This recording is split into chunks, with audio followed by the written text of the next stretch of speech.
तो आज बात करते हैं मुंबई की एक ऐसी कहानी की जो सच में रोंगटे खड़े कर देती है। और ये कोई सुनी सुनाई बात नहीं, ये एक ड्राइवर की अपनी आप बीती है। ये कहानी है एक ऑटो ड्राइवर इकबाल की। 20 साल से मुंबई की सड़कों पर ऑटो चला रहे हैं। लेकिन एक जगह है, मुंबई में एक ऐसी जगह जहां जाने के नाम से भी उनकी रूह कांप जाती है। तो जगह है गोरेगांव की आरे कॉलोनी। घना जंगल और उसी जंगल के बीच से जाती एक सुनसान सड़क। और ये बात है कोई 8-9 साल पुरानी, एक देर रात की। तो चलिए देखते हैं कि उस रात असल में हुआ क्या था। रात के कोई 3 बज रहे थे। इकबाल एक सवारी छोड़कर घर वापस जा रहे थे। रास्ता वही आरे का सुनसान जंगल वाला। ऑटो में अकेले थे। मौसम में हल्की ठंडक थी, तेज हवा चल रही थी और वो आराम से किशोर कुमार का कोई गाना गुनगुनाते हुए चले जा रहे थे। और तभी अचानक से एक औरत उनके ऑटो के बिल्कुल सामने आ गई। जाहिर है उन्होंने एकदम से ब्रेक मारे, ऑटो से उतर कर देखा कि कहीं चोट तो नहीं लगी। पर वहां तो कोई था ही नहीं, दूर दूर तक कोई नहीं। उन्हें लगा शायद आंखों का वहम होगा। लेकिन वो वहम नहीं था, बल्कि असली खौफ की तो अब शुरुआत होने वाली थी। जैसे ही इकबाल वापस ऑटो में बैठे और इंजन स्टार्ट किया, वो औरत ठीक उनके ऑटो के बगल में खड़ी थी। और उसने बस इतना पूछा, थोड़ा आगे तक चलोगे? और जवाब का इंतजार किए बिना वो पीछे की सीट पर जाकर बैठ गई। अब उस औरत को देखकर ही इकबाल को कुछ अजीब सा लगा। उसके कपड़े एकदम फटे पुराने थे और उसके पूरे जिस्म पर मिट्टी लगी हुई थी। ऐसा लग रहा था जैसे वो अभी अभी जमीन से निकल कर आई हो। पर सबसे अजीब और डरावनी बात यह थी कि उसके बाल पूरी तरह से बिखरे हुए थे और उसका चेहरा बालों के पीछे पूरी तरह छुपा हुआ था। कुछ नजर नहीं आ रहा था। तो अब सोचिए इकबाल की हालत। डर अब कहीं बाहर नहीं, बल्कि उनके ऑटो के अंदर पिछली सीट पर ही बैठा था। इकबाल ने हिम्मत करके पूछा कि मैडम कहाँ जाना है? और उस औरत ने जो जवाब दिया, उसे सुनकर इकबाल के रोंगटे खड़े हो गए।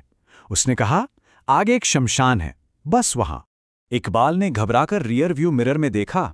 बालों की वजह से चेहरा तो नहीं दिखा, पर उसकी आंखें दिखीं और उन आंखों में एक ऐसी डरावनी चमक थी कि इकबाल का दिल दहल गया।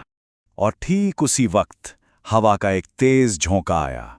वो झोंका उस औरत के चेहरे से बालों को उड़ा ले गया और एक पल के लिए इकबाल ने जो देखा वो भयानक था।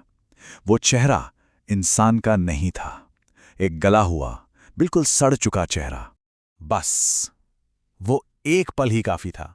इकबाल का खून जैसे जम गया और उनके दिमाग में बस एक ही खौफनाक बात आई। उन्हें ये समझने में देर नहीं लगी कि उनकी पिछले सीट पर जो बैठी है वो कोई इंसान नहीं, बल्कि एक चुड़ैल है।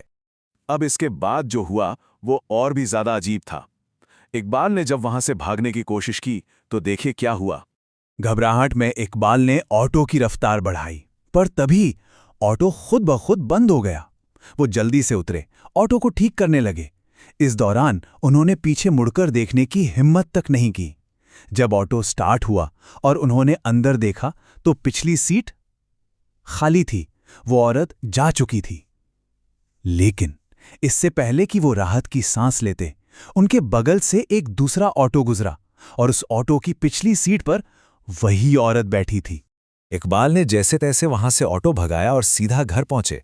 वो रात तो कट गई, लेकिन ये कहानी अभी खत्म नहीं हुई थी। असल खौफ तो अगली सुबह उनका इंतजार कर रहा था।